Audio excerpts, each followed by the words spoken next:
Thank you Shekhar.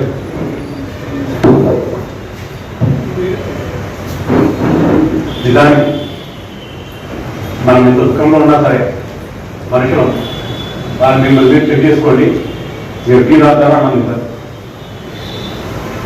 ఖచ్చితంగా 99% బంధువులు లేదా దగ్గర వాళ్ళు ఎవరైనా సరే ఆ క్షణంలో దుఃఖం ఉంటుంది, కానీ అదే ఒక క్షణం నిరంతరం కంటిన్యూ అయితే కానీ ఏ మంచి భూమి ఉండలేదు.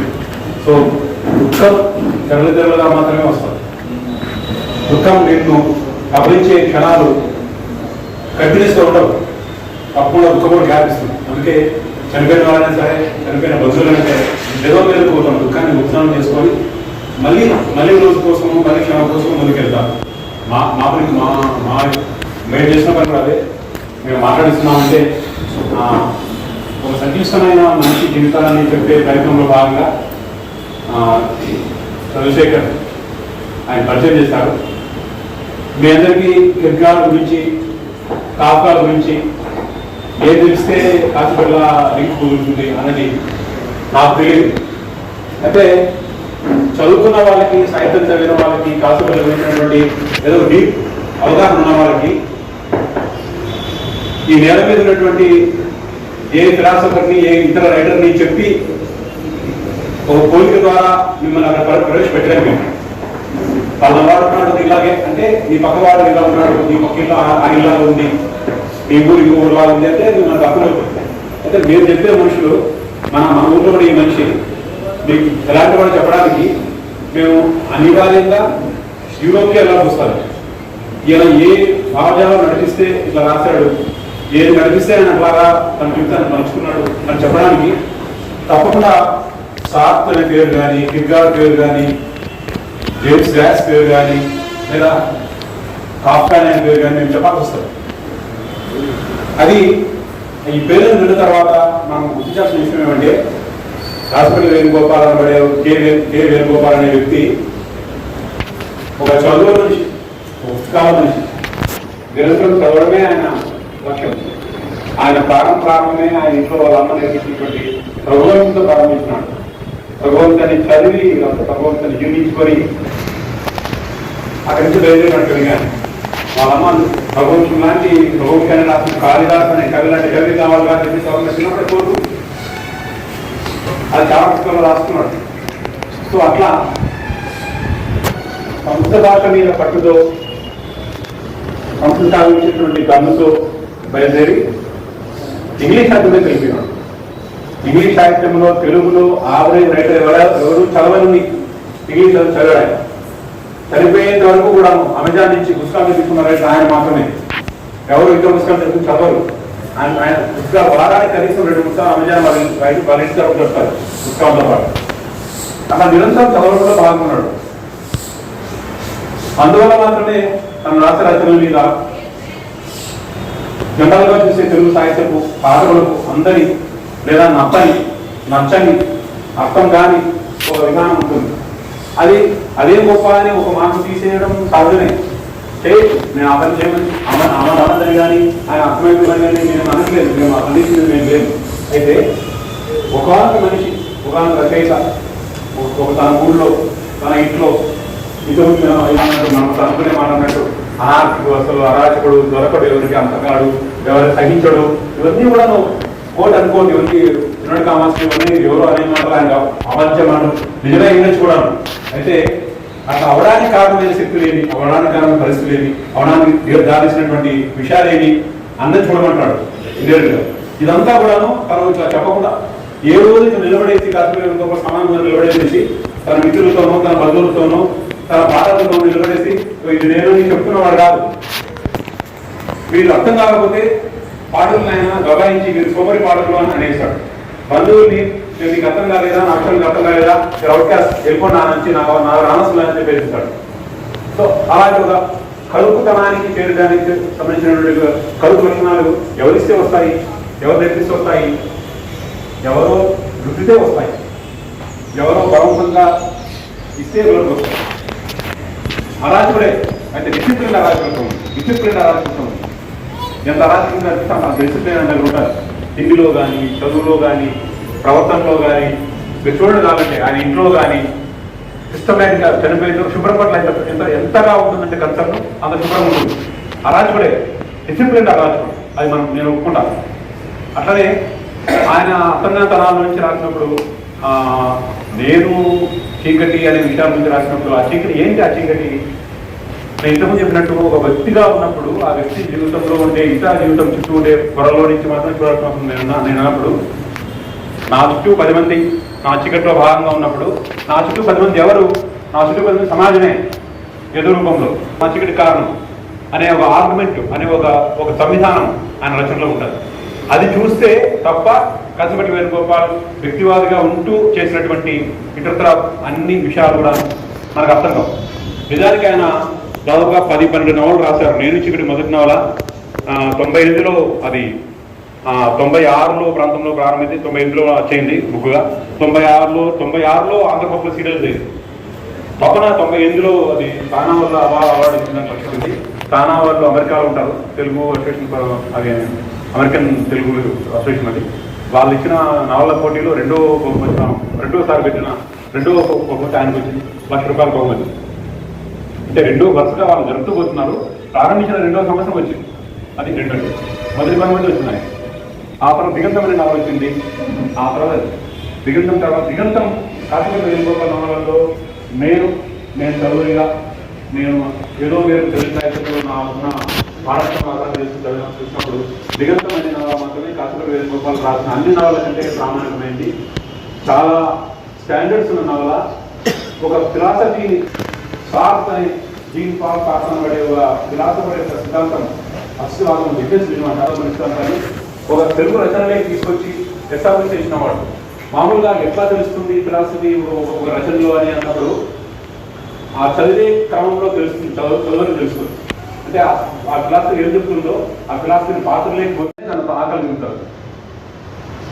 అయితే ఆ దర్శనంలో మిగతా పక్కాల కదా ప్రయత్నం చేస్తారు తప్పించుకోవడం కోసం చెప్పేసి చాలా మంది చేస్తారు. ఆ బల్లి పట్టు మెడిటేషన్ పోరాటం చూసే దృష్టిని ఒక కథకుడు ముగ్గురితో కథ నడుస్తారు. ఎంతగా ఎన్ని విషయాలు తెలిసి చెప్తాడంటే జీవన పోరాటం ఏంటి, జీవన ప్రయత్నం ఏంటి, జీవన మృత్యు ఏంటి. ఒక అక్రమం గురించి రాస్తారు, ఒక అమ్మాయి రేపు చేయబడిన విషయాల గురించి రాస్తారు. నేను రాయడం తప్పని చెప్పాను, నేను రాసేవాడిని. నేను ఆ స్థితిని రాసే రచయితల సమూహం చెందిన వాడిని. అయితే చెప్పే దృష్టిలో, చెప్పే దృశ్యంలో, చెప్పే విషయంలో మానవ జీవిత వేదనని, మానవ జీవితం యొక్క అంతిమమైనటువంటి సారాన్ని తోచేలాగా మీకు అందేలాగా చెప్పగలగడం అనేది అది కావాలి. అది రచన అంటే అలాంటి రచన మేము కూడా చేస్తాం. అది కూడా అలా చేయడానికి మేము ప్రయత్నం చేస్తాం. ఇది సమాజ అన్యాయాల గురించి మాట్లాడి మేము కూడాను అంతిమంగా ఇలాంటి అంతిమ మానవ విలువలు చదివే పాఠం రావాలని కోరుకుంటాం. అన్నిసార్లు వస్తుందా అన్నది ఛాలెంజ్. అయితే కాసేపటి లాంటి వాళ్ళు చేసినప్పుడు చాలా సందర్భాలు వస్తారు. సరిగ్గా చూస్తే, సరిగ్గా చదివితే, ఆ చదివే తరంలో ఉండే ఆ శిక్షలు అందుకుంటే వస్తారు. అయితే ఆ ప్రయాణంలోనే రాబోతాం. అదొక సమస్య నేను ఒప్పుకుంటాను. కాస్త అందించే శాస్త్ర జ్ఞానం లేదా మానవులు అంతిమ సారం చేరుకోవడానికి చేసే ప్రయత్నంలో పాత్రలు మధ్యలో ఆగిపోయడానికి చాలా కారణాలు ఉంటాయి, అది నిజమే. అయితే ఆ ప్రయాణం చేస్తే కాస్త వేణుగోపాల్ లాంటి వాళ్ళ యొక్క కళలో ఉండే మర్మం, వాళ్ళు చేసినటువంటి ప్రయత్నం, ఆ కళ నైపుణ్యం తెలుసుకోవాలి. ఆ ప్రయత్నం సంబంధించినటువంటి విషయంగానే ఆయన చూడాలని కోరుకుంటాను. ఆయన నవలలో నేను చీకటి, తపన, దిగంతం, రంగుల గది, తెరవని తలుపులు, మంచు పువ్వు, నికషం అంటే బంగారం పనిచేసే వాళ్ళు సన్నరాయి ఉంటుంది కదా, ఆ బంగారాన్ని చూస్తారు ఎంత ఏ వర్జన్ కూలికి రాయాలనుకుంటుంది. అది చీకటికలని ఉన్న వాళ్ళ పేరు. అసత్యానికి ఆవల, సత్యానికి ఇవ్వరు కాదు, అసత్యానికి ఆవల. అసంగతం లాస్ట్ 24 జనవరిలో వచ్చింది, ఒక 3 నెలల. స్పర్శ రేఖలు ఇవి నావల్. అన్ని పేర్లు చూడండి, ఎక్కడ రెప్యుటేషన్ లేదు, ఆయన మీద మార్పు ఉంటుంది, ఆయన వాళ్ళ పేరు ఉంటుంది. ఇంకా ఎవరు ఆ విషయంలోకి వెళ్ళలేరు. అలాంటి ఒక స్పెసిఫిక్ ఒక సిగ్నేచర్ లాంటిది ఉన్న ఒక పేరు ఎన్నుకోగలుగుతారు. అట్లనే కవిత్వం రాశాడు. మన మిత్రుడు చెప్పాడు, అనాది అనంతం అని చెప్పేసి విశ్వం సంబంధించినటువంటి విశ్వము మానవునికి సంబంధించినటువంటి ఒక పెద్ద చిత్రాన్ని, ఈ విశ్వం ఎట్లా ఉద్భవించింది, మనిషి అందులో మనిషి పాత్ర ఏంటి, మనిషి స్థానం ఎంత అని ఒక పెద్ద విషయాన్ని, చాలా చాలా పెద్ద విషయం అది. దాని గురించినటువంటి అనాది అనంతం అని చెప్పి రాశాడు. ఒక బొమ్మకం అని చెప్పేసి ఒక కవితా వివరించాడు.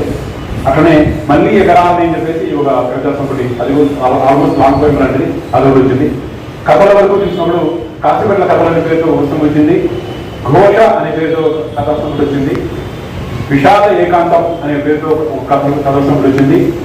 కాలం కథలు అనే కథా సంపుటి వచ్చింది. ఈ విషాద ఏకాంతం, కాశీపట్ల కథలు చాలా పేరు వచ్చినటువంటి ఆయన కథలుగా నవరాకారుడుగా మిస్ అయిపోయిన వాళ్ళు, నవరలు చదవలేము అనుకున్న వాళ్ళు కథల దగ్గర ఆగించారు. కాశీపట్ల కథల దగ్గర కథలు చాలా మందిని గెలుచుకున్న కథలు, ఆయన కథలు ఉన్నాయి. ఆ కథలు కూడా ఆ విధంగా ఇన్ని రచనలు ఉన్నాయని. సో ఇన్ని రచనలో నుంచి శిల్పం పట్ల తన శ్రద్ధ గలవాడు. శిల్పం అనేది కవిత్వం రాస్తే కవిత్వంలో శిల్పం బాగా ఉండాలని కోరుకుంటాడు. ఎక్కడికి వెళ్తాడంటే తన ప్రయాణం కాళిదాసు ప్రారంభమైంది కాబట్టి, కాళిదాసు రఘువంశంతో ప్రారంభమైంది కాబట్టి అక్కడి నుంచి వస్తాడు. వాదాల కవి, అది ఒక శ్లోకం ఉంది కదా, వాదాల కవి సంస్కృతి మొదలయ్యే అనే జగతించే ఆ శ్లోకం అర్థం ఏమంటే, అర్థము శబ్దము ఎట్లా కలిసి ఉండాలా, ఎట్లా ఉండాలా ఒక కార్యంలో కానీ ఒక రచనలో కానీ అంటే, శివపార్వతులు ఎట్లయితే ఒకరికొకరు కలిసిపోయింటారు, అర్ధనారీశ్వరులాగా ఉంటారు. శివుని వదిలి పార్వతులు శివుని చూడు ఉండని అర్ధనారీశ్వరం ఉంది కదా, అట్లా మనం చెప్పే విషయంలో ఉండే శబ్దము అర్థము కలిసి ఉండాలా అంటాడు అని ఆ శ్లోకానికి అర్థం. బాగా సంతృప్తి చాలా మంది సారాసంలో పాట ద్వారా చాలా అర్థమే తెలుసు. దాని అర్థం అది అర్ధనారీశ్వరం ఏదైతే ఉందో, శివుడు పార్వతి కలిసిన స్థానం ఏదైతే ఉందో దాంట్లో అర్థము శబ్దము కలిసి రావాల్సిన అవసరం ఉంది అని చెప్పడం. అంటే అంత రీచ్ అయినటువంటి శిల్పం ఉండాలా కవిత్వానికి అనే ఈయన కూడా అదే భావన, ఈయనకున్న ఒక గొప్ప భావన అండి. ఆ బలమైన నమ్మకం చాలా మాట్లాడుతూ రావాలి.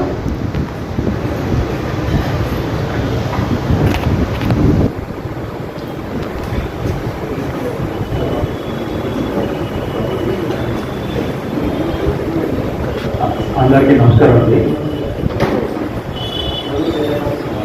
ఇక్కడ 4 మాటలు మాట్లాడాలి అంటే 2-3 క్వాలిఫికేషన్స్ ఉండాలి. ఒకటి వాడి పుస్తకాలు చదివి ఉండాలి, నేను చదవాలి. కనీసం వాడి గురించి అంటే కొన్ని సాహిత్యంతో పరిచయం ఉండాలి, అది కూడా నాకు లేదు. కానీ నాకు 2 క్వాలిఫికేషన్స్ ఉన్నాయి. ఒకటి వారి గురించి బాగా తెలిసిన శ్రీనాథ్ నాకు మంచి మిత్రుడు. రెండవది వారి పుస్తకాలు ఆల్మోస్ట్ అన్నీ నా భార్య చదివాను. మూడవది వెంకటకృష్ణ గారు నా పక్కన ఉన్నారు కాబట్టి మాట్లాడాలి. మీకు 2-3 రహస్యాలు కూడా చెప్పాలి. ఒకటి, పోలీసుల్లో కూడా మంచి వాళ్ళు ఉంటారు, విశ్లేషణ గమనించారు. రెండవది, బ్రాహ్మణులు కూడా మంచి వాళ్ళు ఉంటారు. మూడవది, అనార్కిస్టులు ఏమన్నారు ఇందాక, అరాచక ఫలానా అది ఏమంటారు, వాళ్ళల్లో కూడా గొప్పవాళ్ళు ఉన్నారు. ఈ మూడింటికి 3 ఉదాహరణలు 2 ఇంటి దగ్గర ఉన్నాయి. ఇప్పుడు బ్రాహ్మణులకి నేను, పోలీసు వారికి ఏమో శ్రీనాథు, పెద్ద ఆయన 3 ఆయన.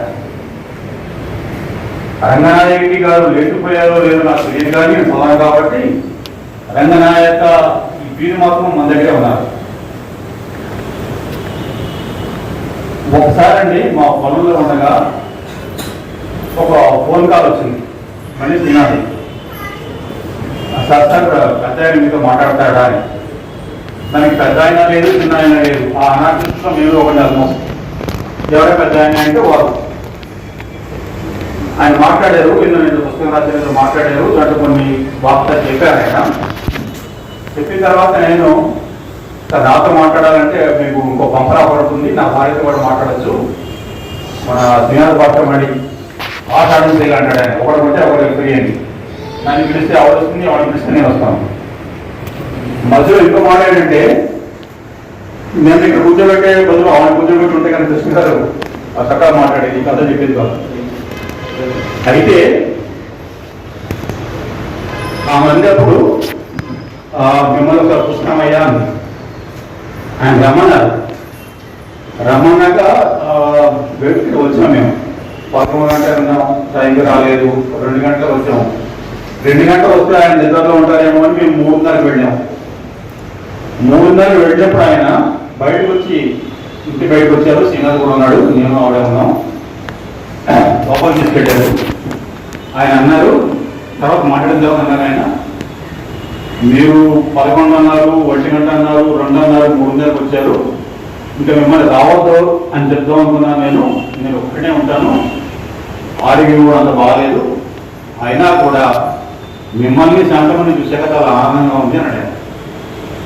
మా గురించి చెప్పడం కాదు, అనార్టిస్టులో కూడా గొప్పవాళ్ళు ఉంటారు, వాళ్ళకి మనసు నుంచి చెప్పడం ఉద్దేశం అంతే. ఆ తర్వాత ఆయన మాకు టీ పెట్టించారు. ఆయన వాళ్ళ దాంట్లో కాఫీ పెట్టించింది. అప్పుడప్పుడు ఫోన్లో మాట్లాడేవాడు. అలాంటి ఆయన మొన్న లేదు అనే వార్త మీరు చెప్పిన తర్వాత బ్రాహ్మణ్యం లోపం ఉంది కదా, బ్రాహ్మణులు మంచివాడు కదా, ఈ ప్రెసిడెంట్ కర్మ ఇప్పుడు ఉన్నాను నేను. నిన్న చెప్తున్నారు అలాంటిదే ఉండదు, సభ పెట్టేమని చెప్పేసి.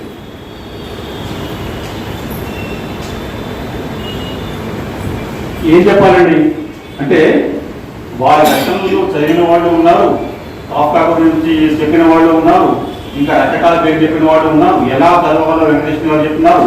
కానీ ఆయన చేరిన వాళ్ళు ఎవరు అంటున్నాను నేను, ఆయన చేరడానికి ప్రయత్నం చేసే వాళ్ళు ఎంతమంది అంటున్నాను నేను.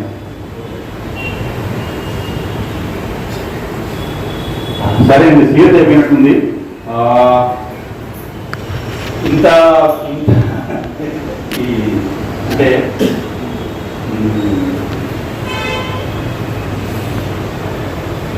ఏం చెప్పాలి, ఏం చెప్పుకోవాలి, ఏం చెప్పాలి, ఏం రాయాలి కదా, ఏం రాసుకోవాలి, ఏం చెప్పుకోవాలి అని.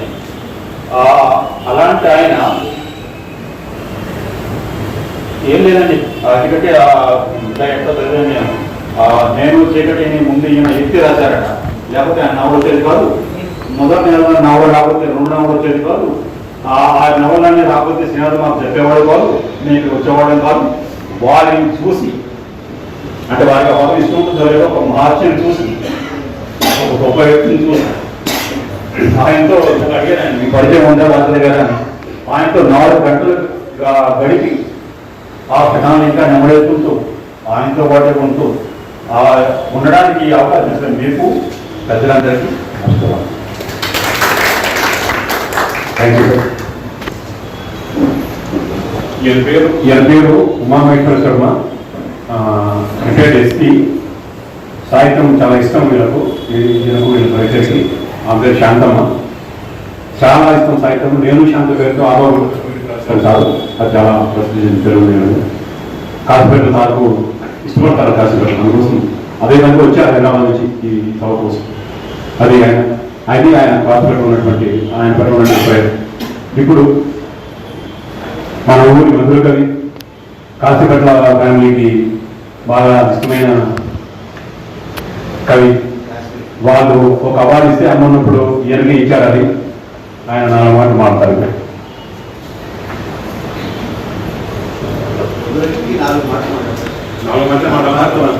నమస్కారం.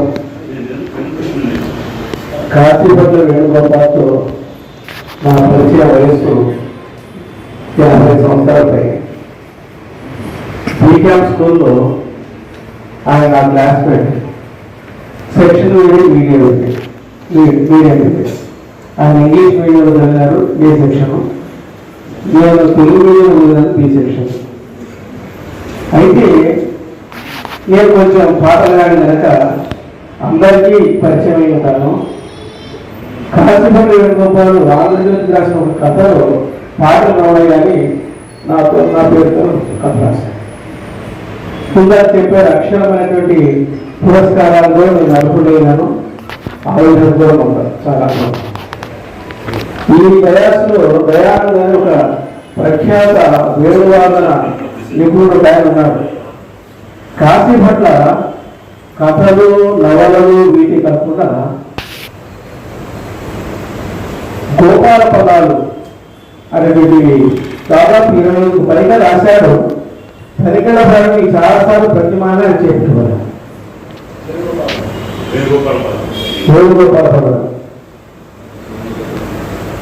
వీళ్ళు దయానంద సంస్థ ఈ దయానందని చాలాసార్లు స్వరంగా ఏ పాఠం చేశామన్నారు. ఆ లిరిక్స్ నా దగ్గర లేదు దాకని చెప్పాడు. ఏదైనాను ఏం లేదు నేను చెప్పాడు చెప్పాడు. అయితే అన్న నా దగ్గర 4-5 పాటలు ఉండొచ్చు, తీసుకొస్తాను. అది ఆయనకి వ్యక్తిగతంగా ఇవ్వాలని నేను అనుకునే లోపలనే ఆయన మమ్మల్ని అందరూ వదిలిపెట్టాడు. అయితే అప్పుడప్పుడు ఆయన రాసిన పాటలు నా పరిమిత జ్ఞానంతో పాడితే ఆయన ఆనందపడేవాడు. నా మీద ఎంత అభిమానం అంటే కొంచెం మీకు తెలిసి తెలియవాడే కాదు. అక్కడ ఉన్నప్పుడు మధ్యధర ఆ ప్రాంతంలో కొడుకు తీసడానికి రమణ నా పాట పాడుతున్నాడు. ఆయన పాట ఏంటంటే ఏ జీవిలో చేసిన పాట కాదు. అందులో నేను పాడేది కూడా ఆయన నచ్చింది. ఆయన చాలా విశ్లేషణాత్మకంగా వింటారు. స్వరస్థానంలో నీ దూరంలో పూలను మెరపోయి కలలు వేపినది నీవే. అదే పదవిని కలలు వేపి నది నీవే అని వినిపిస్తే చాలా సంతోషపడతారు. ఆయన రాసినటువంటి ఆ పదాలు అసలు అచ్చ తెలుగు పదాల్లో మనము వెతుక్కుంటూ పోతే దొరికే పదాలు. పత్రిక అంటారు, పత్రిక అంటారు, సింగారి అంటారు. ఈ పదాలు తెలుగులో పూర్తి ప్రవేశం ఉన్నటువంటి వారికి తప్ప మామూలుగా అని అంటాం. ఇందాక చెప్పారు వెంకటకృష్ణ గారు ప్రారంభం చెప్పినారు. ఆయన చాలా సంక్షిప్తంగా ఆయన గురించేటువంటి ఆయన రచన గురించి చెప్పాడు. అలాగే పంచాయతీల వారు ఆయన గురించి ఆ ఫిలాసఫీ ముడిపెట్టి ఒక పరిశోధనాత్మకమైనటువంటి ప్రసంగ వ్యాసాన్ని మనకు కల్పించారు. అంటే ఎంతమంది రచయితలేక అంటే పాశ్చాత్యాల రాసినటువంటి రచనలు కూలంకషంగా మనం తెలుసుకుంటే తప్ప కాశీపల్లి వేణుగోపాల్ గారి రచన మనకు అర్థం కాదు. నేను ఇక్కడ ఎక్కువసేపు ఉన్నాను. ఆయన గురించి మరి ముందు మాట రాసినటువంటి మహాకవి, కవిసేన వ్యవస్థాపకుడు గుంటూరు శేషేంద్ర శర్మ ఆయన గురించి చెప్పినటువంటి ఒక అభిప్రాయం. అలాగే ఆయన ఏకాంత కథల్ని అంకితం తీసుకున్నటువంటి తనిఖీల పని గారు చెప్పినటువంటి అభిప్రాయాన్ని నిర్ధారించాలని నుంచి, ఎందుకంటే వాళ్ళందరూ విశ్లేషణాత్మకంగా నేను ఆయన సాహిత్యం చెప్తున్నాను. సాహిత్యం నాకు అర్థం కాదు దాదాపు సంగ్రహం, కానీ అంత గొప్పగా మన చంద్రశేఖర్ గారు అర్థం చేసుకున్నంతగా నాకు కాదు. మరి వాళ్ళ అభిప్రాయంలో మొత్తం కాకుండా కొంత వేలకు నేను చెప్తాను. ఏకాంతం దానికి అంకితం ఇస్తున్నటువంటి తనిఖీల పని ఇలా చెప్తాడు. ఇతరులు కాళీయ వర్ధనం చేస్తున్నప్పుడు విషయాన్ని కక్కించే వేణుగోపాలు, క్షీరసాగర మహనం జరిగాక విషయాన్ని కక్కించే మింగే కాశీ ఇస్తున్నారు. కాశీ తీర్థం, మంచి తీర్థం ఆయన వ్యక్తిత్వం గురించి చెప్తాం. ఆయన కాశీ తీర్థం, మంచి తీర్థం, స్ఫటికం, ట్రాన్స్పరెంట్ స్ఫటికం, ఒట్టి మట్టి మనిషి, ఒట్టి మట్టి మనిషి అంటే ఆయన అభిప్రాయాన్ని చాలా నగ్నంగా ఏమాత్రం దాపరికం లేకుండా చెప్పేటువంటి వ్యక్తి. ఏనాడు అబద్ధాలు అవసరం ఉన్న ఏనాడు ఎవరిని అర్పించలేదు, అనవసరం అనుకున్నాడు. ఆయనకు ఆయన అవసరం తెలిసిన ఆత్మీయులు ఇక్కడే ఉన్నారు. డాక్టర్ ఉమానాథరావు గారు ఆయనకి ఎప్పుడు 40 ఉన్నా ఆయన వెళ్తూనే ఉంటాడు. అలాంటి అంటే ఆయన ఎప్పుడు చెప్పడు నాకు ఏ పని నాకు ఇట్లా కష్టం ఉందని చెప్పడు.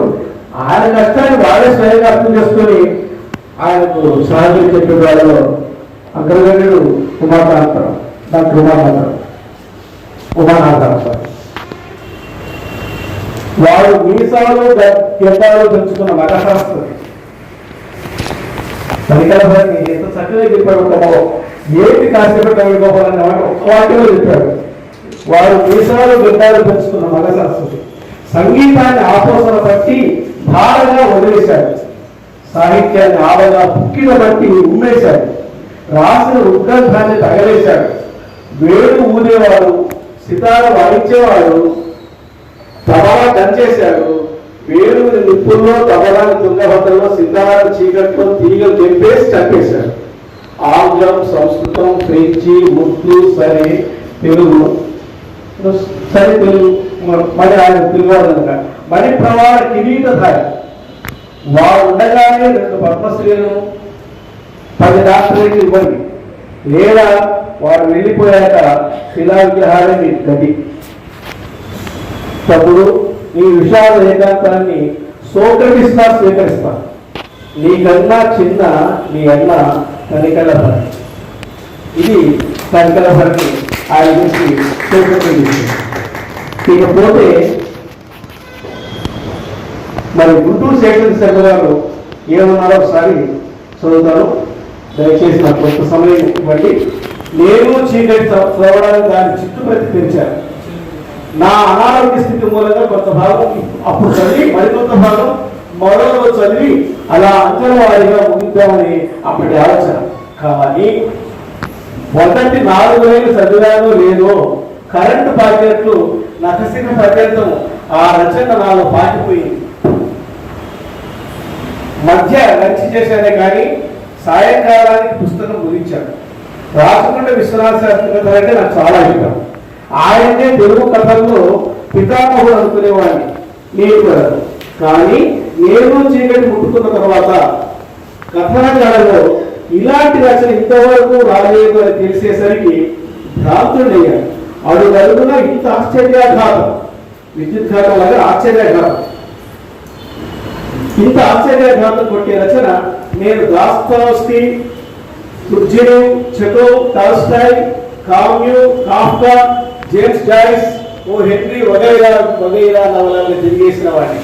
వాటి ప్రభావం నేను చీకటి రచయిత మీద సోకినట్లు అనిపిస్తుంది. కానీ నేను చీకటి వీటిలో దేనికి ప్రతిబింబం కానీ ఛాయ కానీ ఏమీ కాదు. దాని వాళ్ళు ఉపన్యాసాలు కూడా ఆయన యూనిక్ ఒక ప్రత్యేకత ఉన్న వ్యక్తి చెప్పినారు కదా, అదే మాటలు కూడా ఈయన పరోక్షంగా చెప్పాడు. అది తెలుగు నేల మీద పుట్టి పెరుగుతూ జీవన జంధ్యాలను ఎదుర్కొంటూ ముందుకు పోతున్న కాశీబండ వేణుగోపాల్ ఒక మానవాగ్ని పర్వతం. కాశీబండ వేణుగోపాల్ ఒక మానవాగ్ని పర్వతం నుంచి కలిగిన ఒక ఇంటలెక్చువల్ బ్లాస్ట్ అని చెప్తూ అక్కడ చుట్టుపక్కల బ్రాకెట్ అంటాడు. భౌతిక విస్ఫోటం అనే పదం చాలా ఆయన బుద్ధి అతి సాధారణ మానవుల జీవితాల గురించి దుర్గరిస్తూ క్రోధాన్ని అంటుకొని ధావములకు విస్ఫోటం సంభవించింది. రచన అంతా గగనములు ఎగిరే విస్ఫులింగాలు, దారినంతా దత్తం చేస్తూ ప్రవహించే కొండ చెవుల లాంటి లావా ప్రవాహాలు. వాక్యాలు కావు, భాష కాదు, వ్యాకరణానికి డైనమైట్ పెట్టినట్లయింది. శబ్దాలుగా ముక్కలే చెల్లా చెదరై ఎగిరిపడుతున్న అగ్నికణాలు. మీద పడితే ఒళ్ళు కాస్తుంది, హృదయం జ్వలిస్తుంది, భావావేశ విస్ఫోటనను ఏ భాష పట్టుకోగలదు? ఈ బుద్ధిపూర్వక ఆలోచన సహిత వాస్తు నిర్మాణం లాంటి రచన కాదు, అంటే ప్లాన్ వేసి రాసింది కాదు. అందుకే అన్నాను ఒక విస్ఫోటాన్ని. ఏ అపోలినైర్నో, ఏ రేంబోనో, ఏదో తెమాంతరో చదువుతున్నట్టు ఉంటుంది. జేమ్స్ జాయిస్ రాసిన ఫినెగన్స్ లేక యులిసిస్ లాగా ఆధునిక భౌతిక భూకంపాలన్నిటికీ యూరోప్ ఏపీ సెంటర్ ఇలాగ ఈ సెంటర్ మారుతూ ఉంటుంది.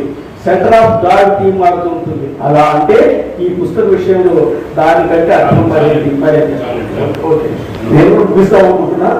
ఓకే, ఆయన ఒక పాట పాడి ఆయనకి నా నివాళి అర్పిద్దాం అనుకుంటున్నాను.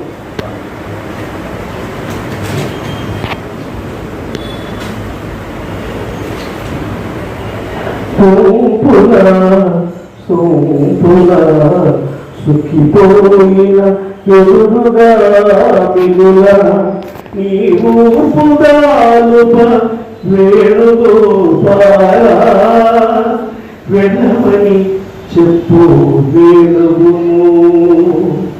వెళ్ళమని చెప్పు వేణువును ప్రాణాలు తోడుతోంది వెళ్ళమని చెప్పు వేణువును ప్రాణాలు తోడుతోంది నిలువెల్ల తన్నులై ఒళ్ళంతా తడుముతోంది వెళ్ళమని చెప్పు వేణువును రెప్పలు మూసినంత కప్పిన కావిరి నీవంటుంది కన్నులు విప్పారిచి చూడ వెన్నెల్లు చదువుతోంది వెళ్ళమని చెప్పు వేణువును నీ పెదవుల నది వినది చాలక మదినంతా సలుపుతోంది రాత్రి నీ శ్వాసను గుర్తు చేస్తూ పాటగా సలుపుతోంది రాత్రి నీ శ్వాసను గుర్తు చేస్తూ పాటగా సలుపుతుంది వెళ్ళమని చెప్పు వేణువును ఆ వేణువు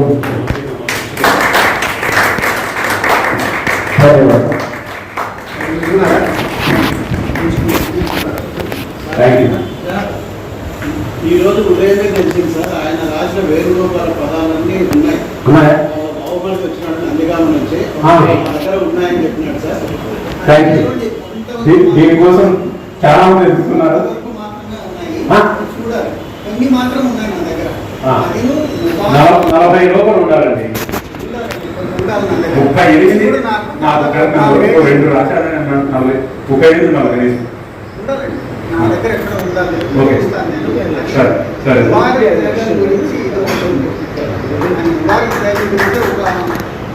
ఒక 6 పేజీలో ఏదో రాశాడు అదొకటి ఉంది నా దగ్గర. ఓకే ఓకే సరే థ్యాంక్ యూ. ఇంకో విషయం ఏదో ఒక ఇక్కడ రావచ్చు కదా మీరు ఇక్కడ రావచ్చు కదా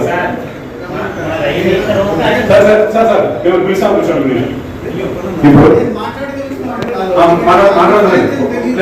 మాట్లాడలేదు మీరు మాట్లాడలేదు మిత్రుడు బ్రాండ్ గారిని మాట్లాడుతున్నాం.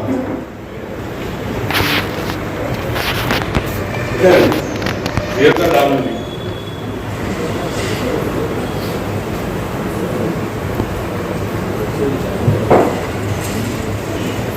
నమస్తే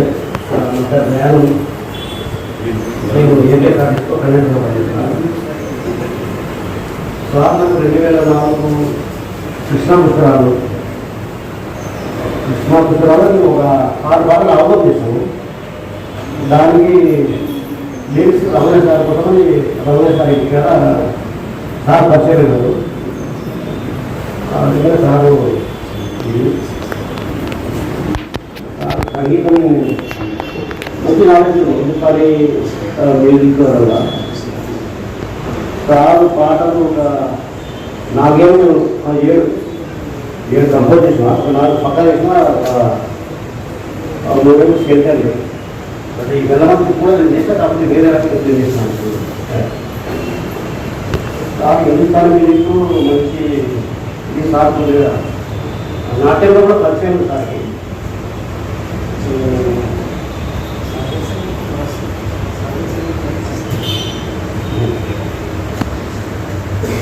నాకు అప్పుడు ఇప్పుడు సాహిత్యంలో నాకు పెద్ద ఇది లేదు.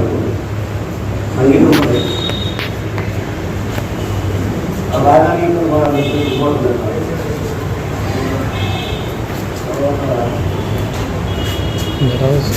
విషయం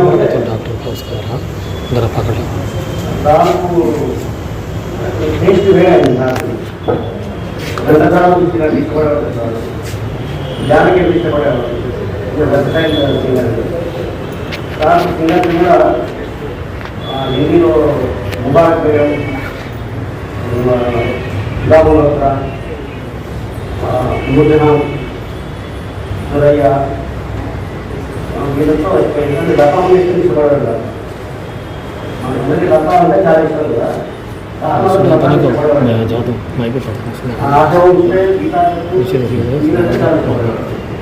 లతా పాడాలంటే నాకు నచ్చదు. పాడలేదు పాడే విధానం అంటే ఘంటసాల కూడా సాధించడం లేదు. జానకంటే పంపించింది ఎక్కువంటే ఒక రకంగా. తర్వాత ఈ శాస్త్రీయ సంగీత కర్ణాటక సంగీత పెద్దగా ఎంతో ఇంట్రెస్ట్ లేదు సార్. అదే సాక్షాత్తుగా బామాది ఉద్యమం వల్ల ఆ విధంగా చేస్తుంటారు. హిందుస్థానీ సంగీతం అంటే బాగా మంచి ఇంట్రెస్ట్, అదే ఎక్కువ వినబడతారు. హిందుస్థానీలో మనం పరిశుభ్ర చాలా మంది ఇస్తాం, కానీ సార్ ఉపయోగపడతారు. సార్ బనాలను కొట్టినాడు, లేకపోతే వెంటనే కొట్టినాడు. వాళ్ళ కొడుకు ప్రవీణ్ కోట్ అనేది అవుతుంటుండే సార్ విమర్శిస్తుండే. అదే కృతజ్ఞంగా ఉంటుంది, ఇంకా సత్యం తీసుకోవాలి. ఆ సార్కి వాళ్ళ ఫాదర్ వెంకటేష్ కోట్ అనేది ఇష్టం, ప్రవీణ్ కోట్ వాళ్ళ ఫాదర్. చౌరాసి అంటే ఒప్పుకునే పడ్డారు సార్. మీరు చౌరాసి అంతా ఏదో చేస్తున్నాడు, సక్సెస్ చేస్తున్నాడు, జనానికి సంగీతంలాగా చేయకుండా అనుకుంటా.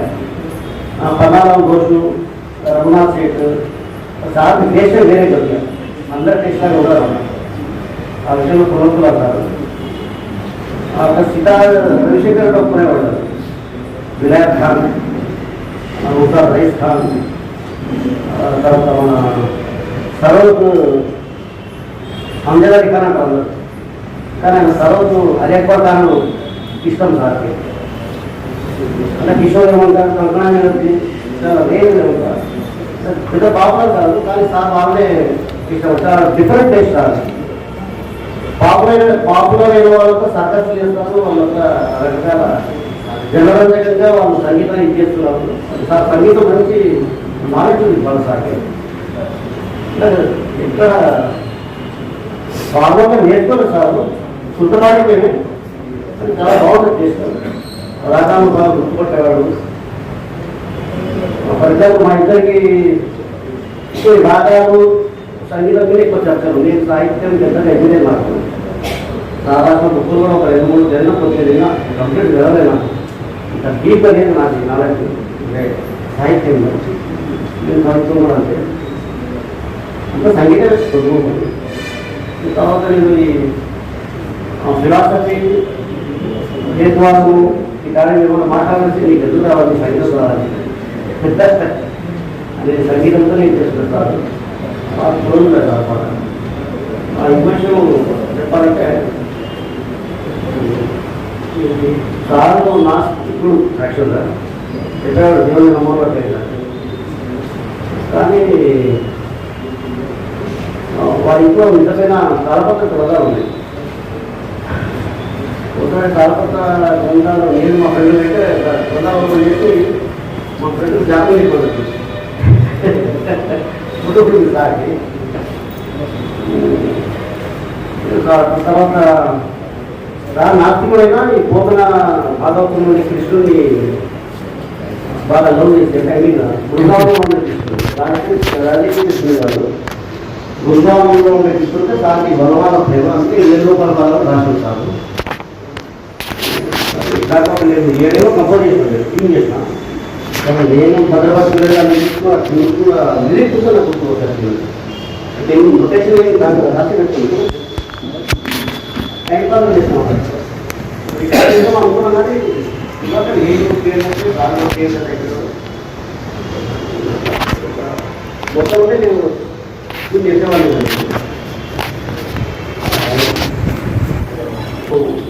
ఇది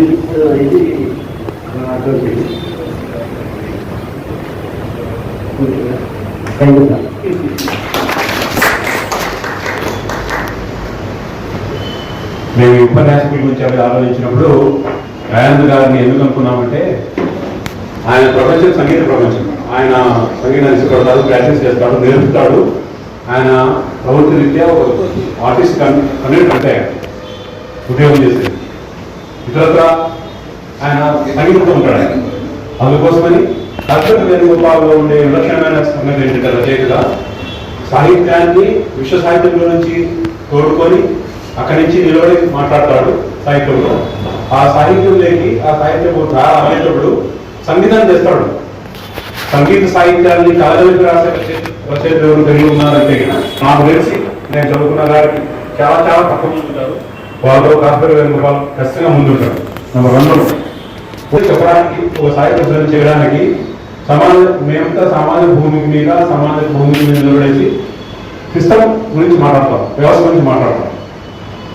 వ్యవస్థని సమాజాన్ని కిందలైపులో పెట్టుకొని సాహిత్యంగాను సంగీతంలో కలిపి చేసే ఒక రచన చేస్తాడు ఆయన. సో పూర్వంగా జనరల్ తెలుగు సాహిత్యంలో జరిగే సృజన ప్రక్రియకి భిన్నమైన సృజన ప్రక్రియ చేశాడు. అందువల్ల మాత్రమే చాలా మందికి నేరుగా అర్థం కాదు. అందువల్ల మాత్రమే చాలా మందికి ఏం రాస్తాడు అనే ఒక ప్రాథమిక ప్రవేశం లేకుండా రచనలో ఒకసారి సంగీతం సమయ విషయాలు విషయ సాహిత్యంలో విషయాలను వచ్చేస్తాయనుకోండి, కొత్తగా కనిపిస్తాయి గ్యారంటీగా. తెలుగు పాఠకుడు చాలా అడ్డుపడి పెట్టి తినే రకం పాఠకుడు తెలుగు పాఠకుడు నిజానికి అలా వయసు పెట్టారు చాలా మంది. సో అందువల్ల ఈ సంఘర్షణ వచ్చింది. దానికోసం చెప్పేసి గాంధీ గారిని ఏమైనా సంగీతం గురించి మాట్లాడారేమో అని చెప్పేసి నేను రమ్మని చెప్పాను ఆయన. ఇప్పుడు కాశీపల్లి వేణుగోపాల్లో ఉండే ఈ అంశాలని కూడా మనిషికి సంబంధించినటువంటి అగోజగత్తుల గురించి మాట్లాడటము, మనిషి అగోజగత్తులు చెప్పడానికి చేసే ప్రయత్నంలో భాగంగా ఆ కల్పన కోసం ఆ వస్తువులు ఎదుర్కొన్నప్పుడు ఆయన ఆ విశ్వ సాహిత్యంలో నుంచి సంగీతంలో నుంచి ఇతరత్ర అన్ని విషయాల నుంచి ఒక కలుగుతున్నటువంటి మణి ప్రవాహాల శైలిని చెప్పడము, ఆ ధార కవనం అనేది ఇవన్నీ చూసినప్పుడు తెలుగులోకి పోస్ట్ మోడర్న్ టెండెన్సీస్ ఏమన్నా తెలియకుండానే తెచ్చుకున్నాడా, లేదా తను తెలియకుండానే ఆరోగ్యానికి సంబంధించిన రూపాయల తర్వాత కొత్త దారి ఎత్తుకోవడానికి సంబంధించినటువంటి ఒక విషయం ఆయన ఏమైనా ఉందా అనే ఒక చిన్న లైన్ ఉంది. అది ఇప్పుడు ఆయన కూడా ఒప్పుకోలేదు. తను పోస్ట్ మోడర్న్స్ అని చెప్పుకోలేదు కాశీపల్లి వేణుగోపాల్. తను చాలా సార్లు ఇంటర్వ్యూస్ లో కూడా నేను ఇంగ్లీష్ ని అన్నాడు. మార్క్సిస్ట్ లైన్ లో రష్యా విప్లవం రాకముందు రోజుల్లో మొదటి తరం విప్లవకారులు ఇంగ్లీష్ అంటారు అన్నాడు. వాళ్ళు దేన్ని ఒప్పుకోరు, ప్రజల్ని ఖండిస్తారు, ప్రతి విషయాన్ని నెగ్లెక్ట్ చేస్తారు.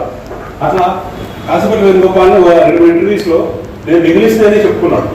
ఆ ఇంగ్లీష్ కు సంబంధించినటువంటి విషయాలు మాట్లాడేటప్పుడు వాళ్ళు ఎట్లున్నారంటే నేను అంగీకరించాడు. అయితే అదే ఆ చెప్తే కాశీపల్లి వేణుగోపాల్ నేను ముఖ్యమంత్రి చెప్తాడు. నేనున్నంత వరకు మాత్రమే నా లోకం, ఈ లోకాన్ని ఉంది కదా ధైర్యంగా, అది నేనున్నంత వరకు మాత్రమే, నేను అనేవాడు ఉన్నంత వరకు మాత్రమే.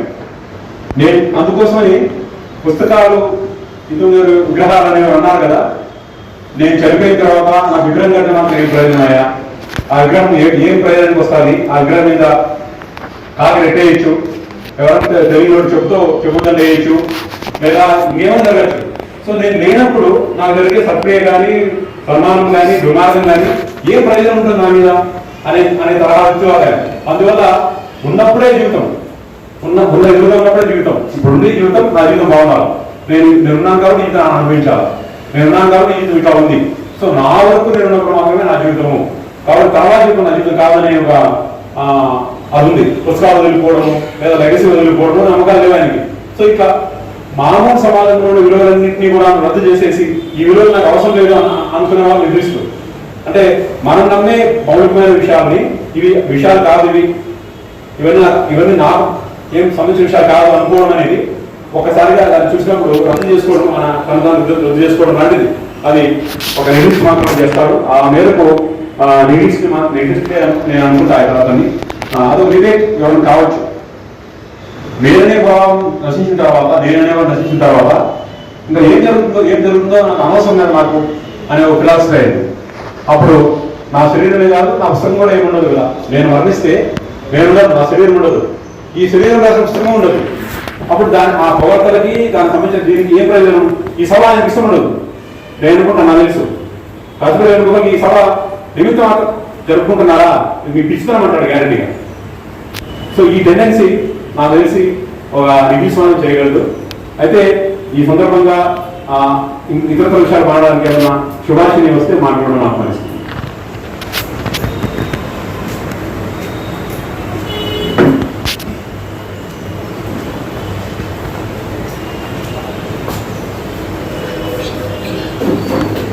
అందరికీ నమస్కారం. చాలా పెద్ద పాలిట పెట్టారు. యాక్చువల్గా నేనే ప్రిపేర్ కాలేదు. నిన్న మాట్లాడేటప్పుడు ఏంటి ఎవరు ఆడవాళ్ళే లేరు మీ సభలో అని. సో కాసేపట్ల ట్యూన్లోనే పురుష పొందున్నట్టుగా మీరు ఏమైనా ఆడవాళ్ళు నన్ను బైకాట్ చేశారా అని అంటే నేను మాట్లాడతావా అంటే సడన్గా నేనైతే ప్రిపేర్ అయితే రాలేదు. ఇది నాకు చాలా పెద్ద క్యాన్వాస్ ఇచ్చినాను, నేను మాట్లాడడానికి ఇచ్చి లిమిటేషన్స్ కూడా ఇచ్చారు. యాక్చువల్గా పోస్ట్ మోడర్నిజంలో లిమిటేషన్స్ ని నెగెక్ట్ చేసింది పోస్ట్ మోడర్నిజం. రెండు విషయాలు అంటే వేణుగోపాల్ని పర్సనల్ గా మాట్లాడచ్చా, సాహిత్యమే మాట్లాడాలా అని అనుకుంటే ఆయన అనుకుంటే జస్ట్ ఫస్ట్ కొంచెం పర్సనల్ గా మాట్లాడదామంటే ఫస్ట్ ఆఫ్ ఆల్ అందరికీ తెలిసినట్టే ఆయన ఒక బహుముఖ ప్రజ్ఞాశం, సంగీతము సాహిత్యము వీటితో పాటు ఆయన కరాటే బ్లాక్ బెల్ట్ కూడా ఉంది. ఒకసారి చూపించారు మజిల్స్ కూడా ఎట్లా నేను వాళ్ళ ఇంటికి వెళ్ళినా వాళ్ళ సిస్టర్తో మాట్లాడాలని ఇంట్లో తక్కువ మాట్లాడతాను. సో వాళ్ళిద్దరు పోయాక కొంచెం మాటలు ఉండేవి, కానీ సాహిత్యం గురించి చాలా తక్కువే మాట్లాడుతున్నాను నేను ఆయనతో. అంటే ఆయనకున్న ప్రజ్ఞ అవి చూసి తర్వాత నా మైండ్ సెట్ ఇదంతా కుదరదని చాలా తక్కువగా మాట్లాడుకునేవాళ్ళం. భాష గురించి ఎక్కువగా ఇంగ్లీష్ భాష గురించి ఎక్కువ మాట్లాడుకునేవాళ్ళం. ఆయన దగ్గర ఒక మంచి డిక్షనరీ ఉంది, నేను వీలైతే నాకేమన్నా అది ఇవ్వగలరేమో చూడండి. నేను ప్రస్తుతం కూడా కోరుకుంటున్నాను ఆ డిక్షనరీ నాకు కావాలనేసి. దాంట్లో ప్రతి పదానికి ఎలా పలకాలి, దానికి ఏ భాషలో ఎలా అర్థం వస్తుంది, దాన్ని ఏ కాంటెక్స్ట్ లో వాడచ్చు అనే మంచి డిక్షనరీ ఉందంటే ఇంగ్లీష్ భాష మీద ఇష్టం ఉన్న వాళ్ళు ఎవరైనా ఇంగ్లీష్లో రాసే వాళ్ళకి అది చాలా ఉపయోగపడుతుంది. నేను ఇంగ్లీష్ కాదు, నాదేం కాదు, నాకు మ్యాథమెటిక్స్, నాకు ఎప్పుడైనా మ్యాథ్స్లో పూర్తిగా ఊపిలో కూరుకుపోయినట్టు సఫికేషన్ అయినప్పుడు నేను కొంచెం అట్లా ఇంగ్లీష్ లిటరేచర్ వైపు వెళ్తానండి. అది బట్ తర్వాత ఆయన శుభ్రమైన ఆయనకి ఇష్టమైనవి ఏమంటే మా ఇంటికి వచ్చినప్పుడు మా ఇంట్లో మొక్కలు చూసి చాలా ఇష్టపడేవాళ్ళు. ఎంత బాగా పెట్టుకున్నావు అమ్మ, నువ్వు ఎంత బాగా పెట్టుకున్నావు, ఇట్లా మొక్కలు తెప్పించుకుంటే బాగుంటుందండి. వాళ్ళ ఇంట్లో యాక్చువల్గా వాళ్ళు మొక్కలు ప్రియులు చాలా. వాళ్ళ అక్క వాళ్ళు కూడా ఫస్ట్ ఇల్లు కట్టుకున్నప్పుడు చాలా అంత గడ్డి వేసుకొని చాలా కుండీలను పెట్టుకున్న తర్వాత మెయింటెనెన్స్ చేయగలిగారు. తర్వాత మొక్కలు కావాలి కుండీలు అక్కడ పెట్టుకోవాలనేసి బహుశా శ్రీనాథ్ గారు అనుకుంటాను మొక్కలు వాళ్ళకు కొంచెం చేసి ఇచ్చారు. చాలా ఇష్టపడేవాళ్ళు. చాలా వెరైటీగా మొక్కలు మనం చూసినప్పుడు నాకు మొక్కలు పుస్తకాలు చూసినప్పుడు చాలా బాధ కూడా అనిపించింది. అంటే ఎంత ప్రేమించారు అయినా వీటిని ఇలా అర్థాంతరంగా వెళ్ళిపోతారు. అసలు ఒక మనిషి ఒక ఇంట్లో నుండి వెళ్ళిపోయినాక మిగిలినప్పుడు ఆ వాతావరణం ఎట్లా ఉంటుందని అనిపించినప్పుడు భయం వేస్తుంది నాకు. మా నాన్న మరణం తర్వాత కూడా నాకు అది అనిపించింది. మళ్ళీ నేను నెక్స్ట్ కాశీపట్నం మరణం తర్వాత ఆ రకమైన ఒక గ్లూమీ వాతావరణాన్ని అక్కడ చూస్తాను. ఎక్కువసేపు ఉండలేకపోయాను నేను.